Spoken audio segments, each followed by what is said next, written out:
November.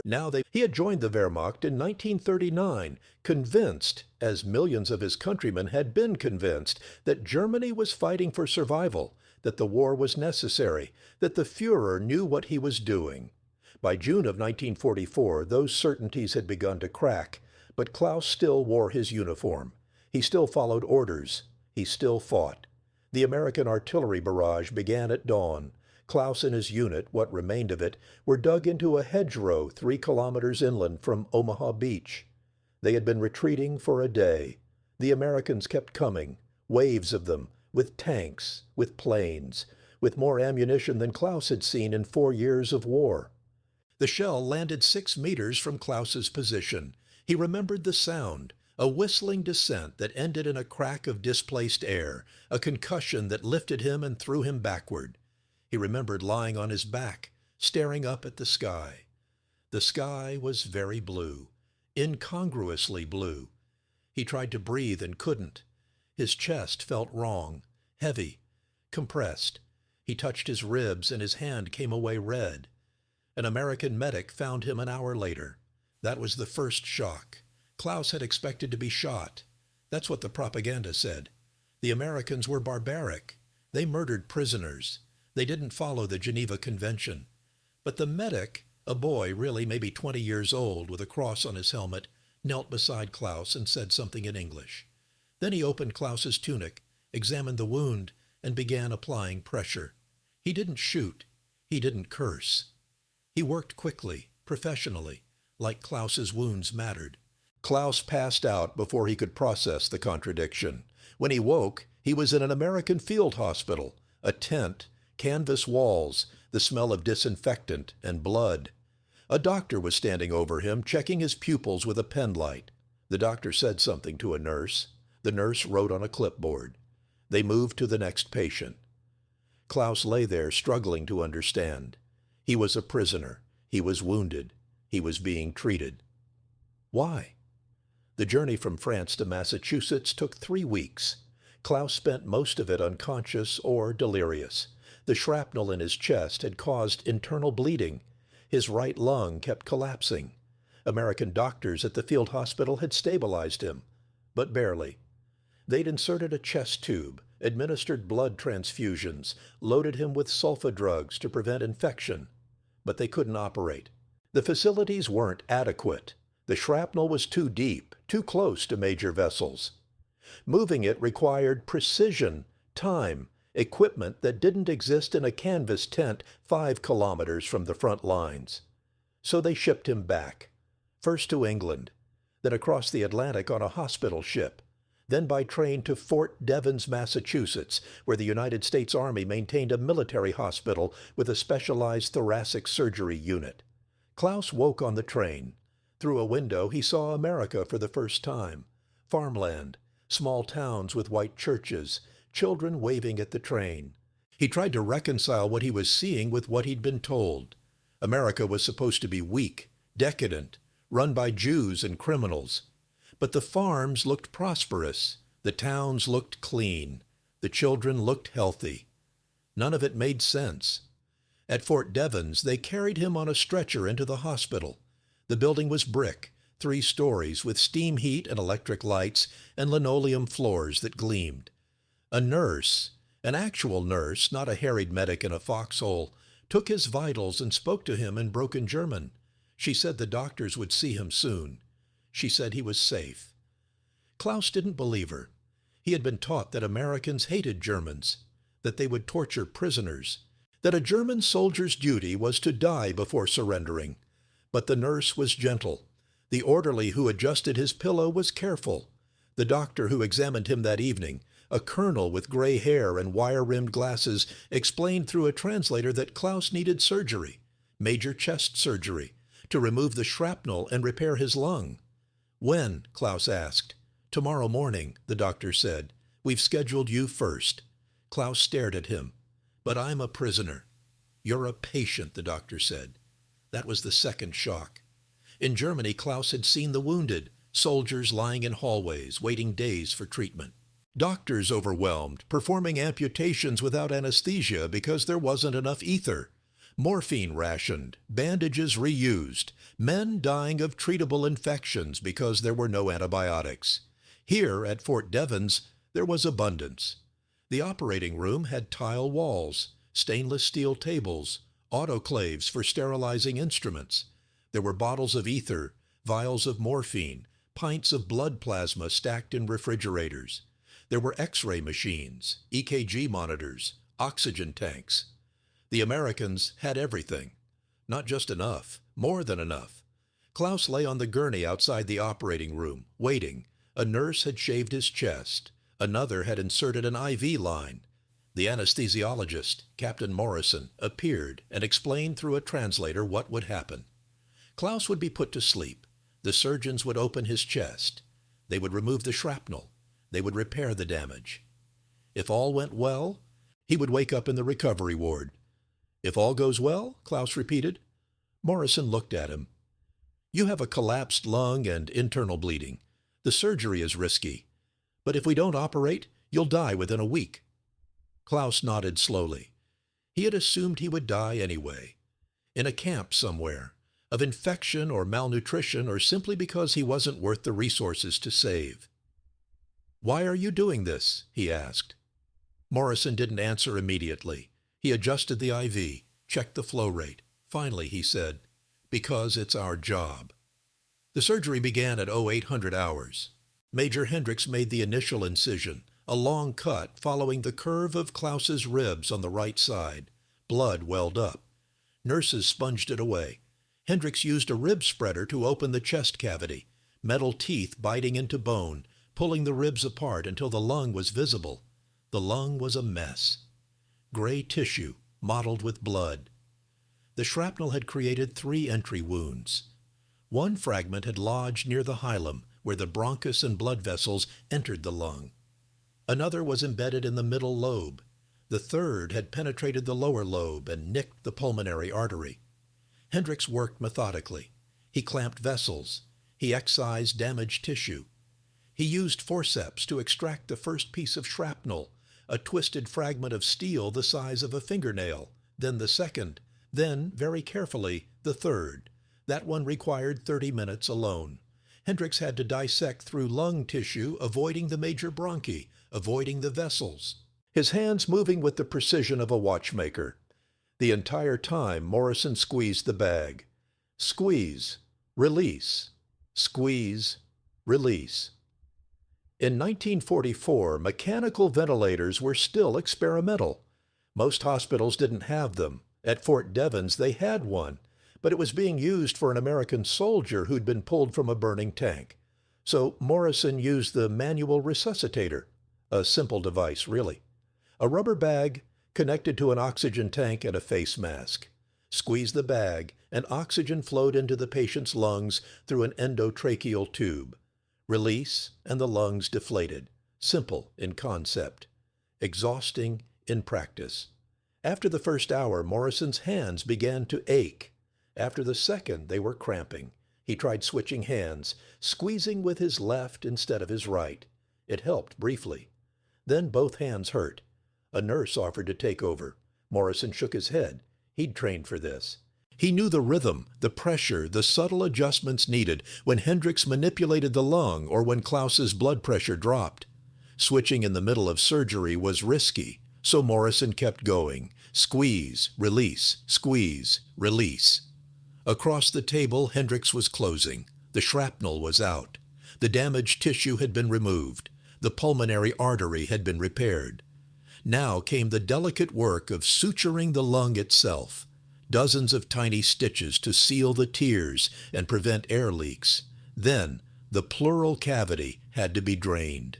Then the ribs pulled back together and wired in place. Then the muscle layers sutured.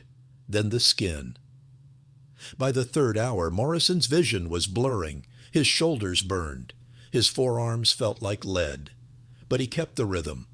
40 compressions per minute, no more, no less. Finally, at 1107 hours, Hendricks tied off the last stitch. We're done, he said. Morrison squeezed the bag 5 more times, watching Klaus's chest rise and fall. Then, very carefully, he reduced the frequency. 30 compressions per minute. 20. He was letting Klaus's body take over, letting the soldier's own respiratory reflexes restart. Klaus's chest moved on its own, a shallow breath, then another. Morrison removed his hands from the bag. Klaus kept breathing. The recovery was long. Klaus spent 2 weeks in the intensive care ward, hooked to monitors, receiving antibiotics intravenously. The first few days were critical. His lung could recollapse. He could develop pneumonia. He could hemorrhage internally. But day by day, his vitals stabilized. The chest tube came out. The IV came out. He was moved to a regular ward. That's when Klaus began to really observe. The ward held 20 beds, half occupied by American soldiers, half by German prisoners. The Americans had been wounded in Europe, shrapnel injuries, gunshot wounds, burns. The Germans were in similar condition, and they were treated identically. The same nurses checked on both. The same doctors made rounds. The same meals were served: white bread, beef stew, canned fruit, coffee. Real coffee, not the ersatz grain mixture Klaus had drunk in Germany. When an American soldier needed morphine, he got it. When a German prisoner needed morphine, he got it. Klaus lay in his bed, watching this, trying to understand. One morning, a doctor, a captain named Stevens, stopped at Klaus's bed. Stevens was young, maybe 30, with a southern accent Klaus couldn't quite place. Through a translator, Stevens asked how Klaus was feeling. "Better," Klaus said. "Thank you." Stevens nodded. He checked Klaus's stitches, listened to his lungs with a stethoscope. "You're healing well," he said. "Another month and you'll be transferred to a permanent POW camp." "Why did you save me?" Klaus asked suddenly. Stevens looked at him. "I'm a doctor. That's what doctors do. But I'm the enemy." "You're a patient," Stevens said. It was the same thing the colonel had said, the same thing Morrison had implied. Klaus shook his head. "In Germany, the wounded wait, sometimes for days. Sometimes they die waiting. There's not enough medicine, not enough doctors, not enough anything. And I'm a prisoner. Why would you use your resources on me?" Stevens was quiet for a moment. Then he said, "Because if we don't treat prisoners humanely, we become the thing we're fighting against." The logic was alien to Klaus. In Germany, he had been taught that war was total, that the enemy was subhuman, that mercy was weakness. The propaganda had been relentless. The Jews were vermin. The Slavs were animals. The Americans were mongrels, corrupted by race mixing and democracy. Germany was fighting for its existence, and in such a fight, compassion had no place. But here, in this hospital ward, Klaus saw compassion enacted daily. The nurses learned the German prisoners' names. They made small talk, asked about families, brought extra blankets when the New England winter set in. The doctors treated injuries with the same care regardless of nationality. When a young German prisoner, a boy of 19 with a shattered femur, cried at night from pain, an American nurse sat with him, held his hand, spoke softly in English he couldn't understand, but that somehow comforted him anyway. Klaus watched this boy. Hans, his name was, and saw himself. Hans had believed the propaganda too, had believed Germany was righteous, that the war was necessary. But lying in that bed, being cared for by people he'd been taught to hate, Hans' certainty crumbled. "They're not monsters," Hans whispered to Klaus one night. "No," Klaus agreed. "They're not." "Then what have we been fighting for?" Klaus didn't answer. He didn't have an answer.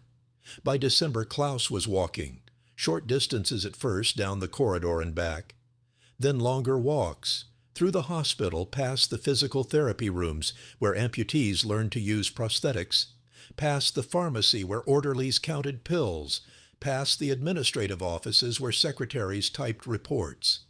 The hospital was a world unto itself. 300 beds, 200 staff, surgeries daily, wounded arriving by train and truck. The Americans called it a general hospital, but it was larger and better equipped than any hospital Klaus had seen in Germany. One day Klaus walked past the operating room where he'd been saved. The door was open. Inside, a surgery was underway. Klaus paused, watching. A team of doctors worked around a table. A nurse handed instruments. An anesthesiologist squeezed a breathing bag. Squeeze, release, squeeze, release. Klaus stood there, remembering. Morrison's hands, 3 hours of rhythm. The devotion required to breathe for a stranger, an enemy, without stopping. A nurse noticed Klaus watching. "Can I help you?" she asked in German. "That was me," Klaus said quietly, 2 months ago, on that table. The nurse smiled. "Then you're very lucky." Lucky. The word felt strange. Klaus had never considered himself lucky. He'd been born in 1920 into a Germany humiliated by Versailles. He'd grown up in poverty, watching his father, a veteran of the Great War, drink himself to death. He'd joined the Wehrmacht because there were no jobs, no future, nothing but the promise that Germany would be great again.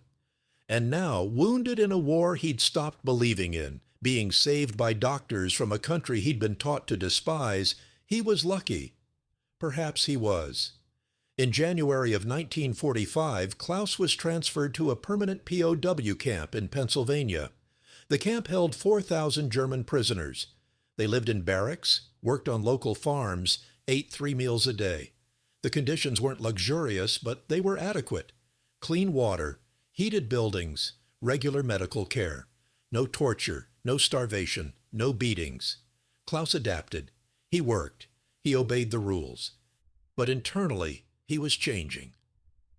At night, in his bunk, he thought about the surgery, about Morrison's hands, about Stevens's words. If we don't treat prisoners humanely, we become the thing we're fighting against.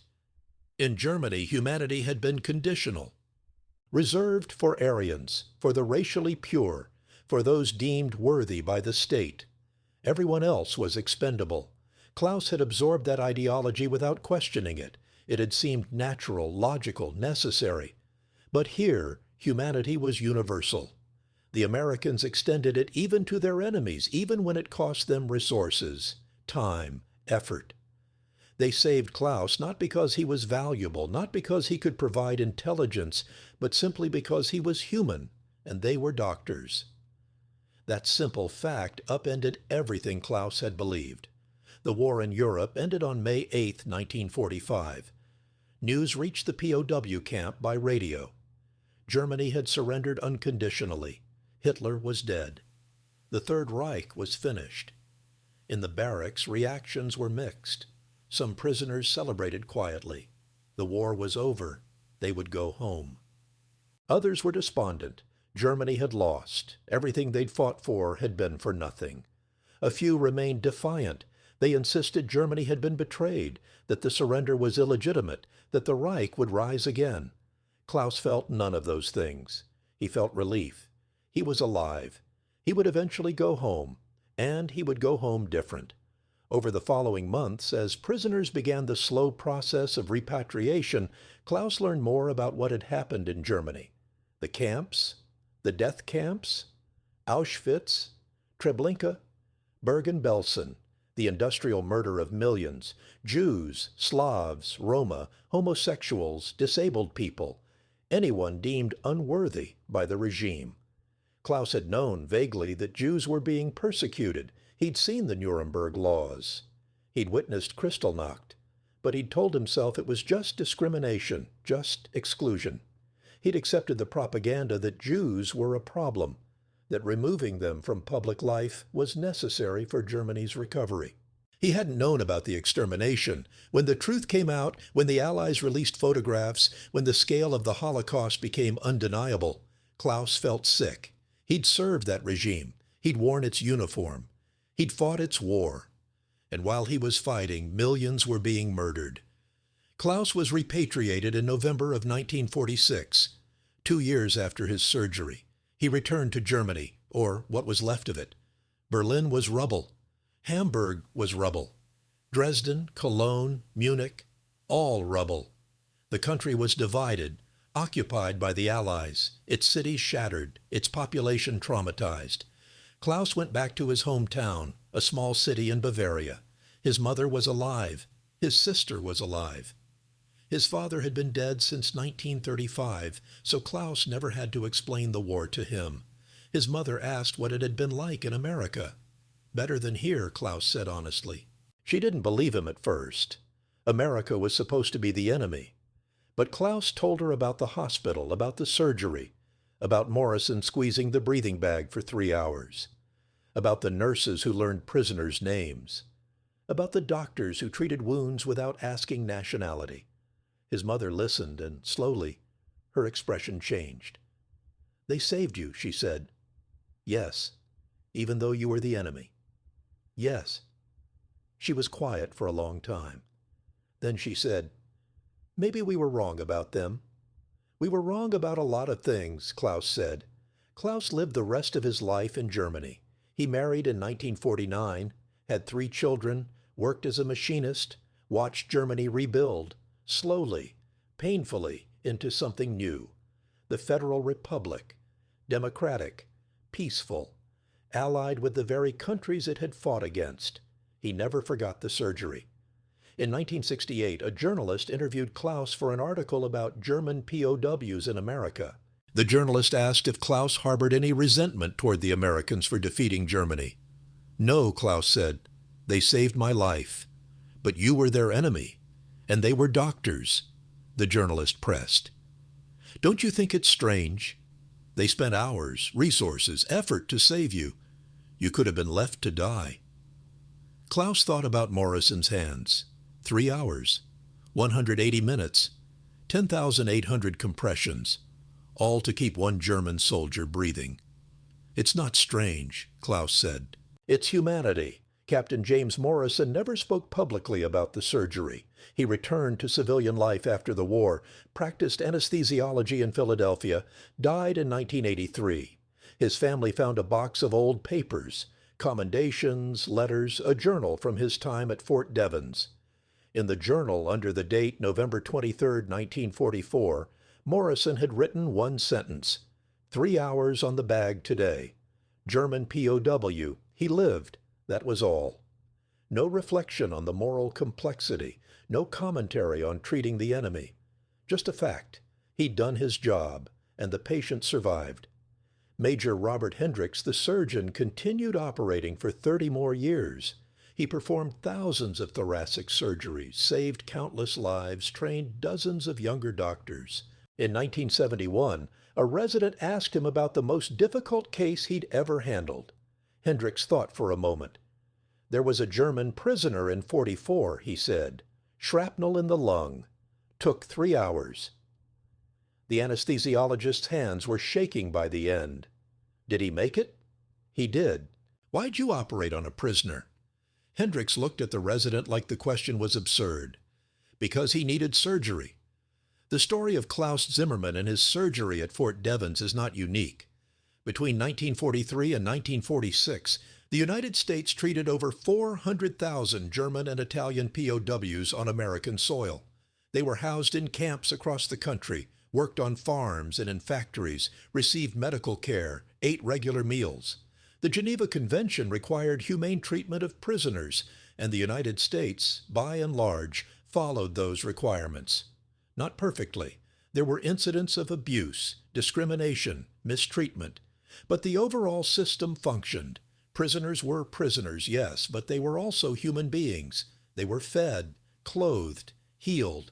For many German soldiers like Klaus, that treatment was revelatory. They had been taught that Americans were barbaric, that democracy was weak, that non-Aryans were subhuman, and then they experienced the opposite. They saw democracy's strength. They saw humanity extended regardless of race or nationality. They saw institutions functioning according to principles, not power. Those experiences shaped how post-war Germany rebuilt. Former prisoners returned home with stories. They told their families, their friends, their communities. They'd seen another way of living, another form of government, another ethical framework. And slowly, Germany absorbed those lessons. The Federal Republic that emerged from the ruins was democratic, pluralistic, committed to human rights. It wasn't perfect, no nation is, but it was fundamentally different from the Third Reich.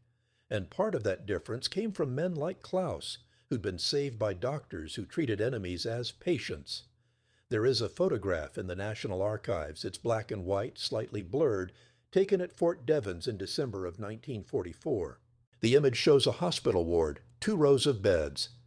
On the left side, American soldiers. On the right side, German prisoners. A nurse walks down the center aisle carrying a tray of medications. You cannot tell from the photograph which patients are Americans and which are Germans. They wear the same hospital gowns. They lie in the same beds. The nurse will stop at each bed, check each chart, administer each medication without distinction. The photograph is mundane, unremarkable. There is no drama, no obvious heroism, just a nurse doing her job in a hospital in Massachusetts. But that mundanity is the point. The radical act was not dramatic. It was routine. It was the decision made daily by thousands of American medical personnel to treat all patients equally, to breathe for a German soldier for 3 hours, to suture a prisoner's wounds with the same care as an American's, to administer morphine to an enemy in pain. Those decisions were not extraordinary to the Americans making them. They were simply professional, simply ethical, simply human. But to the prisoners on the receiving end, men like Klaus Zimmermann, who'd been taught that humanity was conditional and mercy was weakness, those routine acts were transformative. Klaus Zimmermann died in 2003 at the age of 83. He was buried in a cemetery outside Munich. His children and grandchildren attended the funeral. At the reception afterward, his eldest daughter found a letter among his possessions. It was dated 1979, addressed to Fort Devens Medical Center. The letter read, "Dear Sirs, I am writing to express my gratitude to the doctors and staff who saved my life in November 1944. I was a German prisoner, wounded by shrapnel. I should have died. Instead, American doctors operated for 3 hours. An anesthesiologist breathed for me manually because there was no machine. They used precious resources, time, and expertise on an enemy soldier. I have spent the past 35 years trying to understand why. I believe I understand now. It was not about politics or nationality. It was about principle. You treated me humanely because humanity is not conditional. I am grateful beyond words. I have tried to live a life worthy of the gift you gave me. If any of the doctors who saved me are still alive, please know, you changed me. You showed me what it means to be truly civilized. With deepest respect, Klaus Zimmermann." The letter was never sent. Klaus had written it, sealed it, and kept it in a drawer for 24 years. His daughter found the address of the hospital, now closed, the building repurposed, and sent the letter to the Department of Defense. They forwarded it to the National Archives. It sits there now, in a folder with thousands of other documents from World War II. A testament to a surgery, a soldier, a principle. In the end, the story is simple. An enemy needed saving. Doctors saved him, nothing more, nothing less. But simplicity does not mean insignificance. In a world at war where nations mobilized every resource to destroy each other, where millions died in combat and genocide, where ideology overrode ethics and propaganda replaced truth. In that world, the decision to save one German soldier was a radical affirmation of human dignity. Morrison's hands squeezing a breathing bag for 3 hours. Hendrix's scalpel removing shrapnel from enemy lungs. Stevens's words, "You're a patient." Those were acts of resistance, not against a specific regime or ideology, but against the logic of total war itself, against the idea that humanity could be divided into those who matter and those who don't, against the principle that might makes right.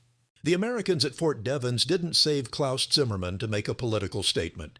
They saved him because it was their job, their training, their ethical obligation. They were doctors. He was a patient. Everything else was secondary. But that straightforward professionalism, that refusal to compromise on principle even in wartime, was itself a profound moral choice, and it changed a life, not immediately, not dramatically, but slowly, through accumulated small revelations. Klaus saw the hospital's abundance and questioned German propaganda about American weakness. He experienced humane treatment and questioned Nazi ideology about subhumans. He witnessed democracy functioning and questioned totalitarianism's supposed efficiency. By the time Klaus returned to Germany, he was different, not transformed overnight, not suddenly enlightened, but genuinely changed. He'd seen an alternative, and he carried that vision home. Today, the building that housed Fort Devens General Hospital is gone. The military base closed in the 90s. Some buildings were demolished, others were converted to civilian use. The operating room where Klaus Zimmermann was saved is now a parking lot. But the principle endures. Medical ethics still dictate that doctors treat patients without regard to nationality, politics, or identity. The Geneva Conventions still require humane treatment of prisoners. Democracies still aspire, however imperfectly, to extend dignity universally rather than selectively.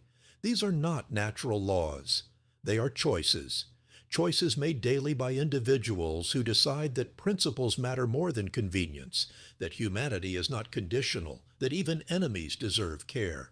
Sometimes those choices require 3 hours of squeezing a breathing bag until your hands go numb.